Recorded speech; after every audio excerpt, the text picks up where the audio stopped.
Rebonjour à vous. Je salue les gens qui regarderont aussi cette vidéo, qui sont sur Zoom avec nous ce matin. Trois balises pour bien traverser 2025. C'est quand même un titre audacieux, hein, n'est-ce pas? Déjà, c'est quoi une balise? Ben, pour ceux qui ont déjà vécu au bord de la mer, vous avez certainement déjà observé ça. C'est ces espèces on va appeler ça en bon français une patente flottante, ou une bouée. Et puis, ça nous permet de trouver notre chemin parce que finalement, la mer et l'eau, ben voilà, c'est assez difficile de s'y repérer parce qu'on voit jamais trop c'est quoi qu'il y a en dessous du niveau de l'eau. Alors, on dispose ces balises ou ces bouées de telle sorte qu'un bateau arrive à retrouver son chemin, arrive à rentrer dans le port ou à sortir du port. Et puis, idéalement, ce qui est important, c'est de pouvoir en avoir plus qu'une dans la vision. Du moment qu'on en a deux ou idéalement trois, ben, ça nous permet vraiment de voir la bonne trajectoire, de pouvoir anticiper les choses. Alors pour moi, avec ce titre ambitieux de donner trois balises pour bien traverser 2025, ben, c'est un petit peu ça, c'est des points de repère. Ceux que ça fait vraiment, vraiment longtemps que vous êtes chrétien, vous allez vous dire peut-être, il n'y a pas grand-chose de nouveau à se mettre sous la dent. Mais l'idée, c'est pas de se mettre des choses nouvelles sous la dent, mais plutôt de revenir à des choses anciennes qui ont fait leurs preuves et qui ont permis aux croyants de traverser les siècles et les siècles en ayant une foi qui ne faiblit pas quand vient l'épreuve.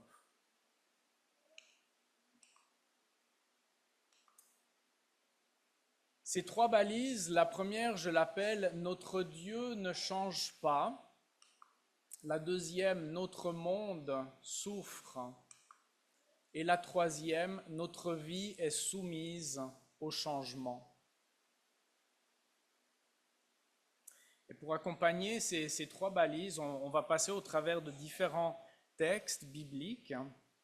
Mais le premier que j'aimerais qu'on puisse s'y arrêter, c'est celui de Jacques.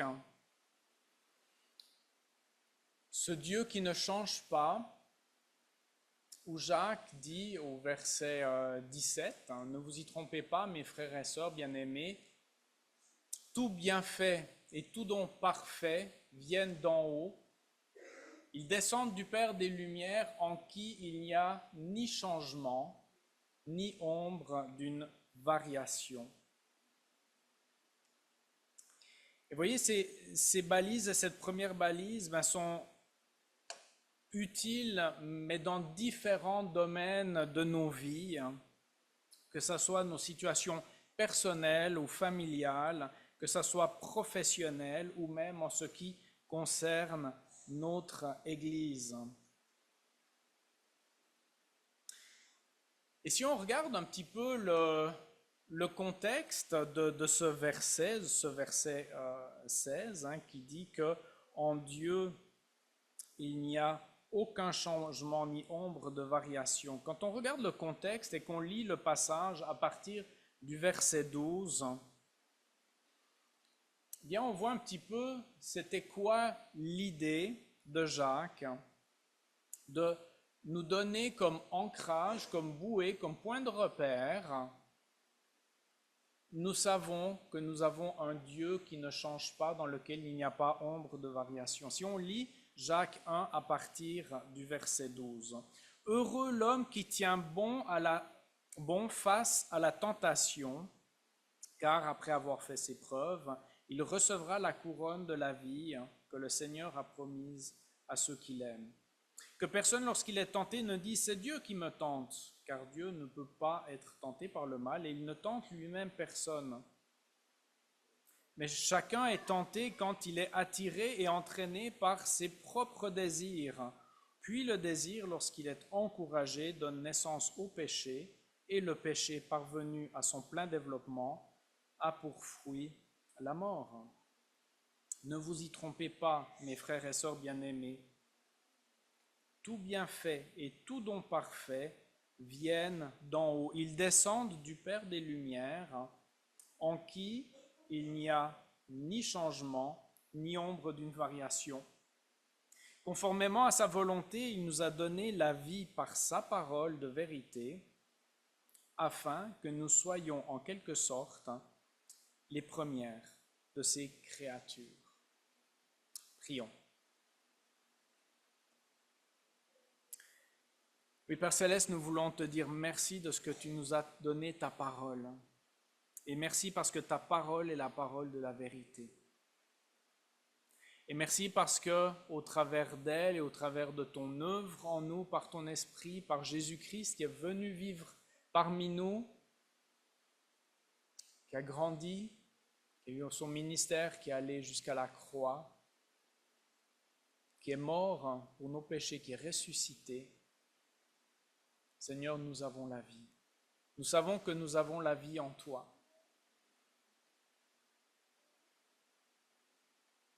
Et merci parce que ta parole qui est la vérité nous dit que tu es le Dieu qui ne change pas.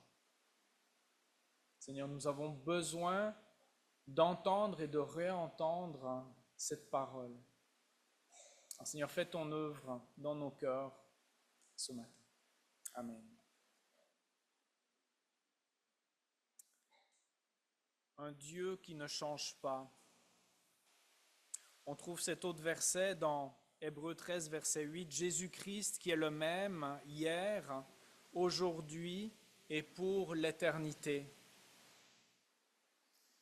Quelle image est-ce que la parole veut nous transmettre en nous disant que Dieu ne change pas, que Christ est le même hier, aujourd'hui et pour l'éternité?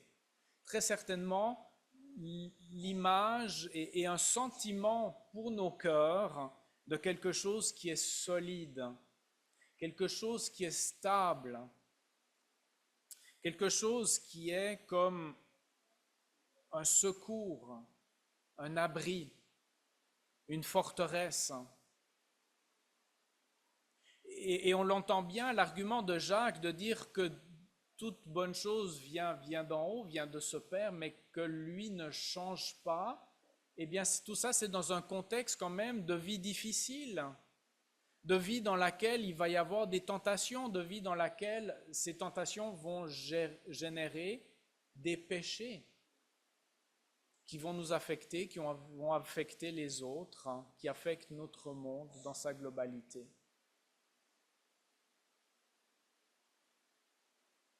Et voilà que nous avons besoin d'un point de repère vers lequel nous pouvons aller, vers lequel nous pouvons retourner, et nous savons que ce point de repère, lui, n'a pas bougé.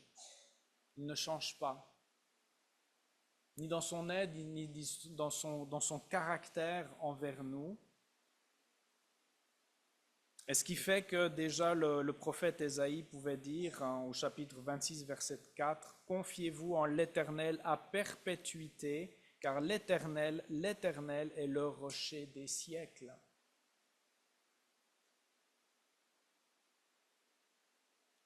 Dieu qui ne change pas, ni dans son amour, ni dans sa bienveillance, ni dans sa fidélité, ni dans sa patience envers nous. Et ça, c'est relativement facile à dire et à entendre et à se répéter quand tout va bien.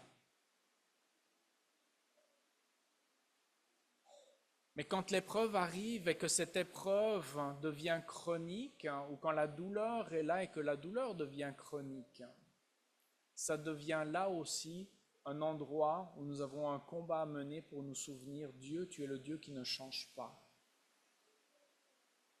Et malgré l'épreuve, ta bienveillance, ta fidélité, ton amour demeurent de siècle en siècle.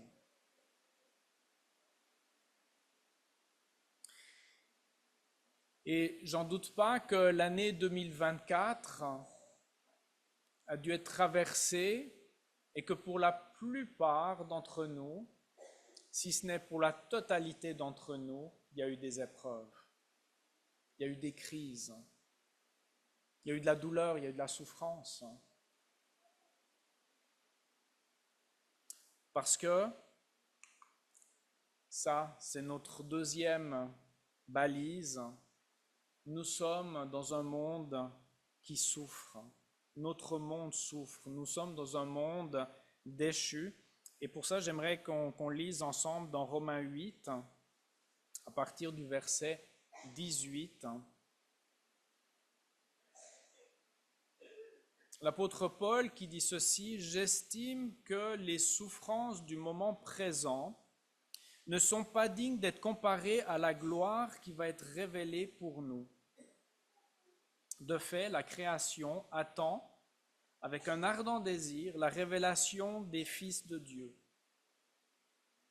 En effet, la création a été soumise à l'inconsistance, non de son propre gré, mais à cause de celui qui l'y a soumise. » Ici, c'est intéressant de voir que le terme inconsistance signifie en fait quelque chose qui ne pèse rien, qu'on pourrait comparer à de la vanité, à de la buée, à de l'air qui passe, ou alors à la futilité. La création a été soumise à l'inconsistance. Finalement, ce qui nous entoure manque littéralement de consistance.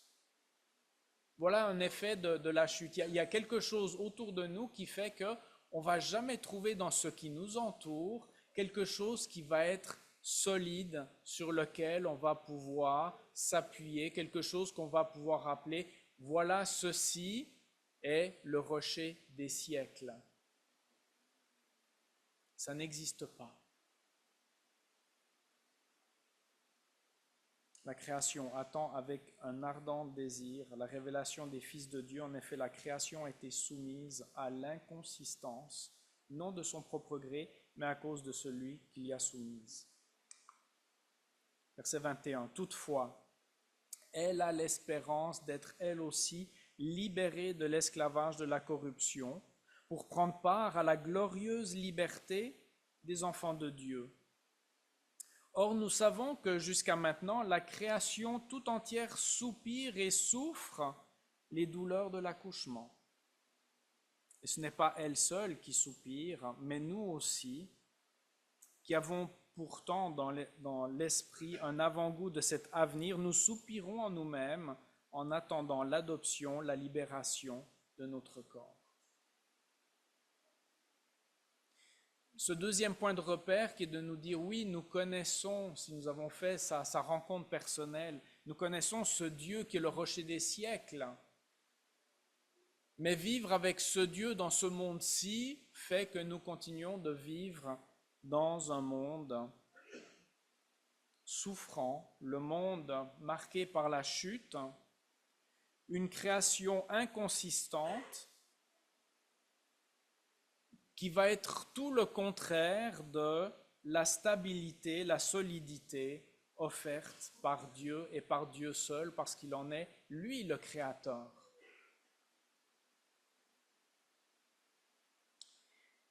Et pour bien traverser l'année 2025, nous devons aussi nous rappeler que cette année sera vécue dans un monde déchu.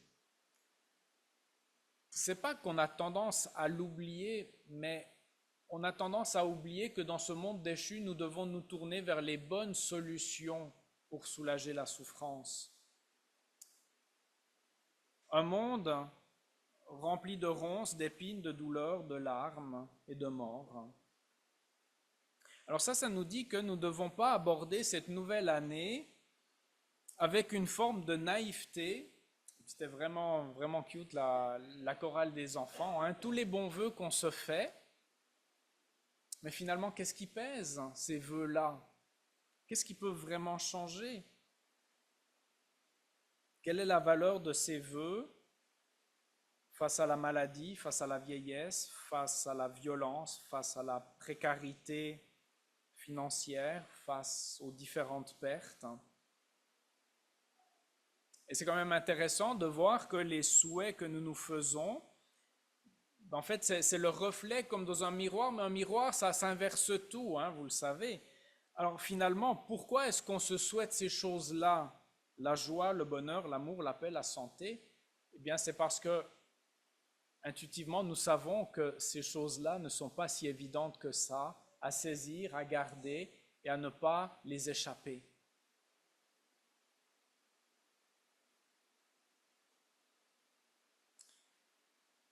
Alors, comment aborder la nouvelle année sans naïveté, en étant lucide, mais en même temps sans être écrasé par ce monde qui nous entoure? Eh bien, c'est là que nous avons besoin de cette espérance de nous rappeler que Dieu, lui, ne change pas. Nos circonstances peuvent changer, notre vie peut changer. Et parfois, le changement, on n'aime pas trop ça parce que ça nous fait entrer dans des choses inconnues qui nous stressent. Et alors, devant cette réalité du changement, eh bien, on peut facilement se crisper sur ce qu'on connaît et qu'on a l'impression de quand même assez bien maîtriser. Et puis, en Amérique du Nord, on ne se le cachera pas, mais avec tout le matérialisme qui nous entoure, eh bien, c'est facile de nous crisper sur notre confort et de dépendre de lui pour notre bonheur. Et un peu comme on a entendu dans ce récit de Genèse 31, à ce moment-là, eh bien, ça devient une idole.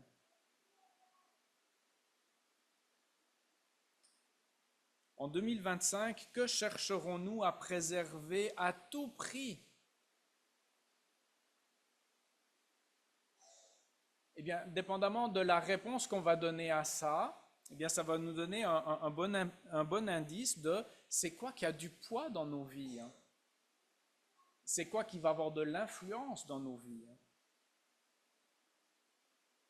Mais si ce que l'on cherche à tout prix, c'est notre confort, alors là, on est en train de bâtir sur quelque chose qui est inconsistant. Quelque chose qui va nous filer entre les doigts comme du sable qu'on essaierait de garder ou de l'eau qu'on essaierait de garder au creux de notre main.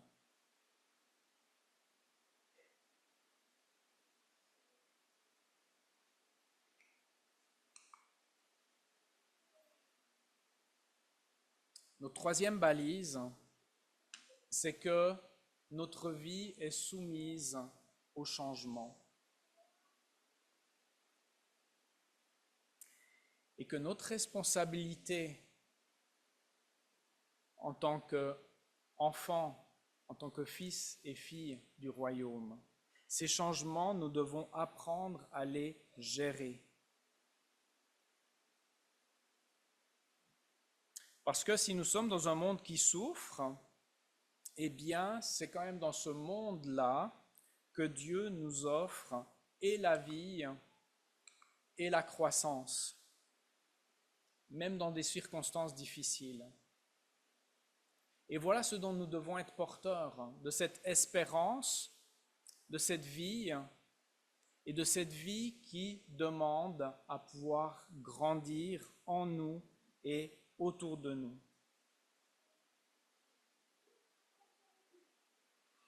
Vous savez, l'année 2025 qui est devant nous va être une année riche en changements pour l'Église Renaissance.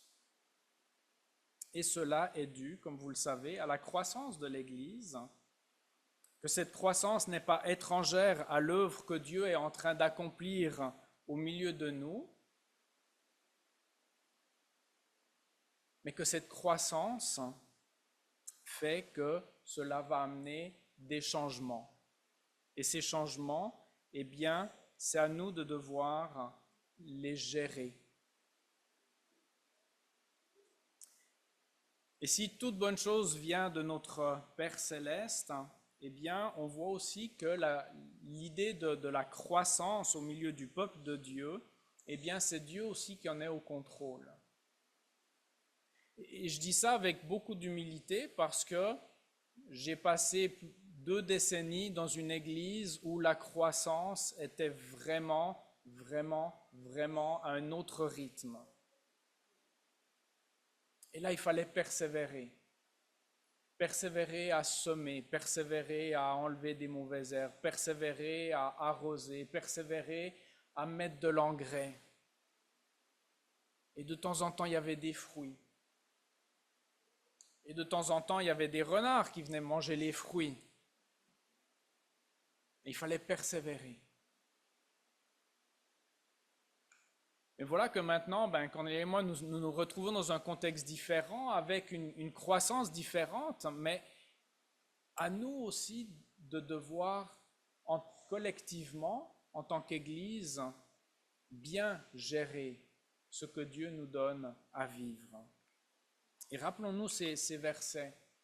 1 Corinthiens 3, 7.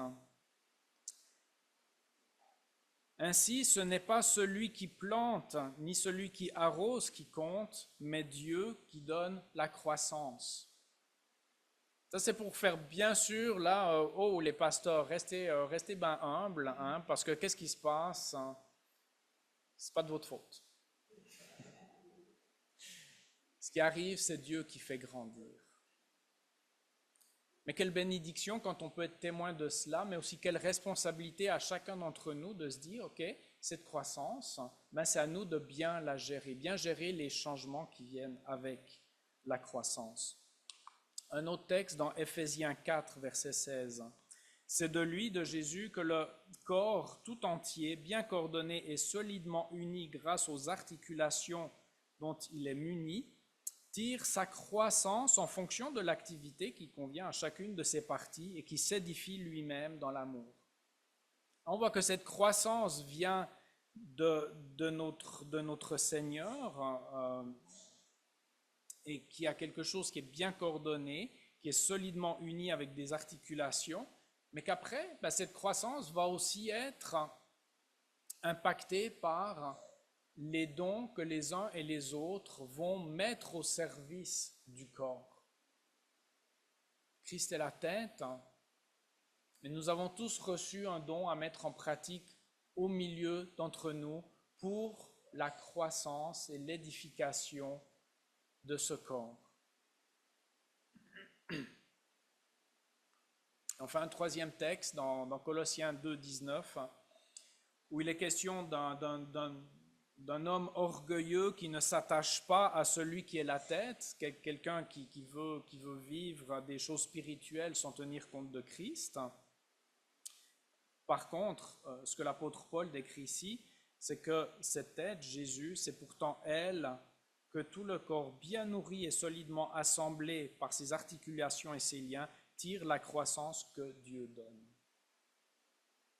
Donc Dieu donne la croissance. Et la croissance que Dieu donne est une bénédiction.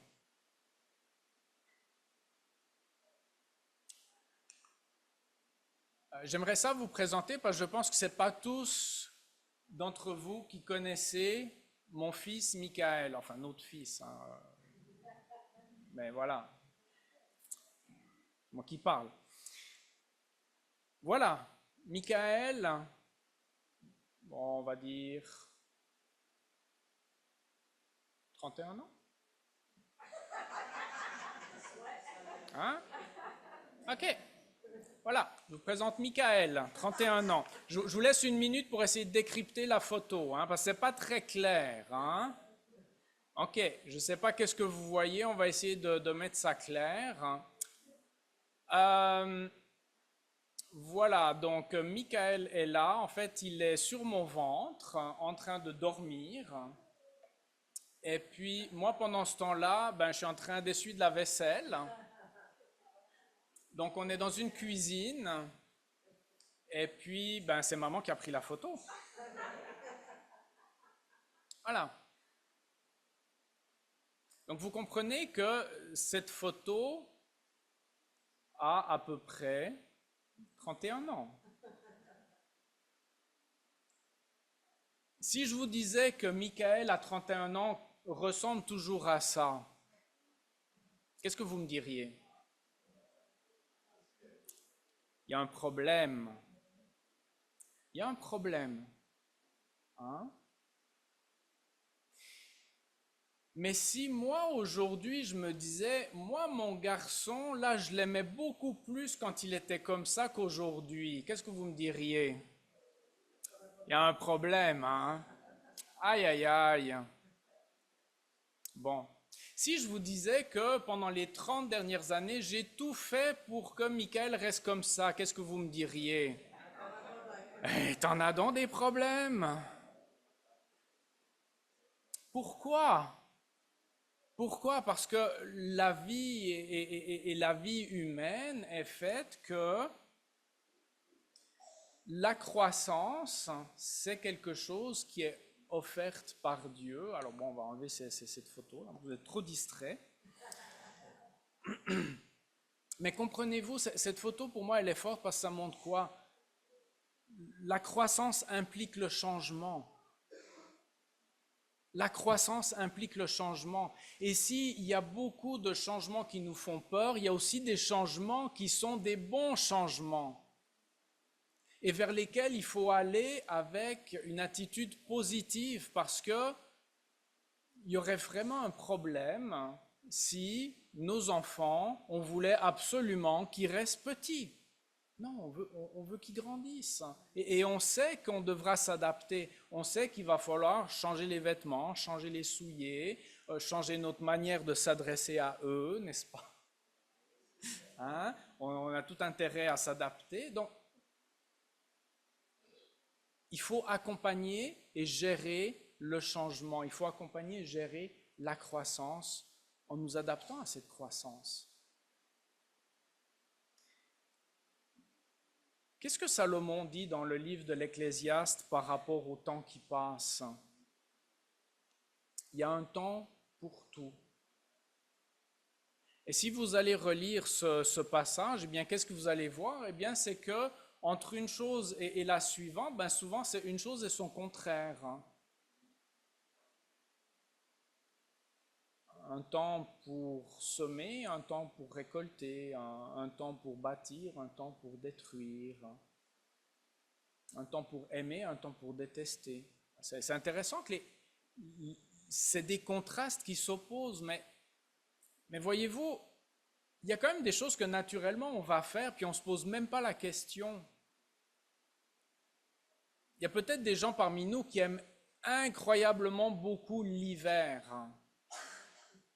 J'en vois pas beaucoup, mais ça pourrait arriver. Mais imaginez que vous êtes là, vous aimez tellement l'hiver que rendu au mois d'avril, vous essayez de toutes vos forces de faire pourvu que le printemps n'arrive pas. Le printemps va arriver. Voyez-vous, il y a des choses, on ne peut pas les retenir, on ne peut pas les empêcher. Il faut les accompagner, il faut nous adapter et il faut le faire d'une manière joyeuse, positive, parce que le Seigneur, lui, ne change pas. Les choses autour de nous vont changer. Il y aura des mauvais changements, mais il y aura des bons changements.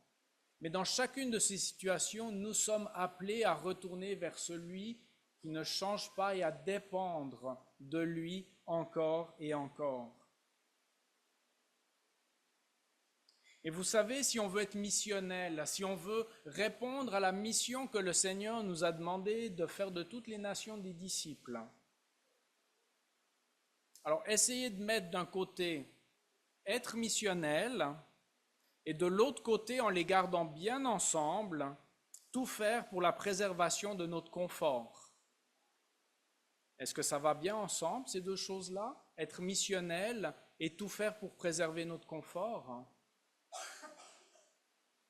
Ça ne va pas ensemble. Essayez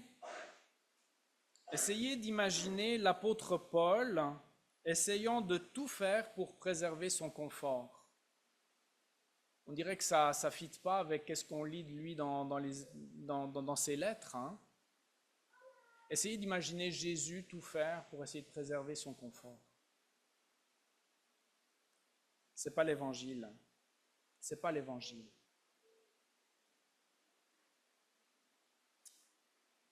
Vous savez, derrière le mot confort, il y a toutes sortes de choses qu'on peut mettre ou qu'on peut imaginer. Notre style de vie, nos habitudes, nos traditions, nos préférences de style. ou alors nos caractéristiques de hier. Hein, comme ce petit poupon là qui dormait sur moi, c'était cute. Hein? Mais si on veut accompagner la croissance et le changement, eh bien, il y a des choses qui vont être différentes demain qu'elles ne l'étaient hier. Alors 2025 nous fera certainement passer par bien des transitions, bien des changements, des remous et des turbulences. Et c'est là que nous devons nous souvenir de ces balises pour trouver notre chemin. Parce que peut-être on aura l'impression, hey, on ne sait comme pas trop où on va les amis. C'est correct. C'est correct parce que le bateau, lui, il n'a pas besoin de voir qu'est-ce qui se passe au fond de l'eau pour trouver son chemin. Il suit les balises. Et les balises, nous les connaissons. Dieu ne change pas. On vit dans un monde dans lequel il ne faut pas être naïf. Mais les changements que Dieu nous donne, nous sommes appelés à les gérer. Il nous donne la capacité, le discernement, la sagesse, l'amour, l'unité, parce qu'il est le Dieu qui tient tout ça dans l'unité avec de bonnes et solides articulations. Souvenons-nous de ce que Jésus a dit, Dieu est esprit et il faut que ceux qui l'adorent, l'adorent en esprit et en vérité. Et finalement, dans la bouche de l'apôtre Paul, 2 Corinthiens 4, 17, ça donne quelque chose comme « En effet, nos légères difficultés du moment présent produisent pour nous, au-delà de toute mesure, un poids éternel de gloire. Ainsi, nous regardons non pas à ce qui est visible, mais à ce qui est invisible. Car les réalités visibles sont passagères, inconsistantes. C'est la création qui nous entoure. Car les réalités visibles sont passagères, mais les invisibles sont éternelles. Amen. Prions. Père Céleste, c'est si facile pour nous aujourd'hui dans le matérialisme qui nous entoure, de vouloir chercher ce qui rassure nos cœurs dans ce que nous possédons ou dans l'image que nous projetons nous-mêmes autour de nous. Mais Seigneur, nous réalisons que dans ce monde déchu, nous avons besoin de beaucoup plus solide que cela. Nous avons besoin de toi et nous voulons dépendre de toi. Toi qui, de génération en génération, a été reconnu comme étant le rocher des siècles. Merci de ce que nous pouvons venir nous abriter en toi, mais pas d'une manière passive et défensive, mais justement parce que tu nous demandes d'aller et de faire de toutes les nations des disciples. Et Seigneur, que cette croissance, qui vient de toi, Seigneur, on se tourne vers toi afin que tu donnes tout ce qui est nécessaire. Et merci parce que tu es le Dieu qui fait des dons à ton Église. Et merci parce que tu es le même, tu es fidèle, tu es bienveillant, tu es rempli de bonté, de fidélité, de patience. Seigneur, bénis ta parole dans chacune de nos vies, bénis ta parole dans ton Église. Au nom de Jésus. Amen.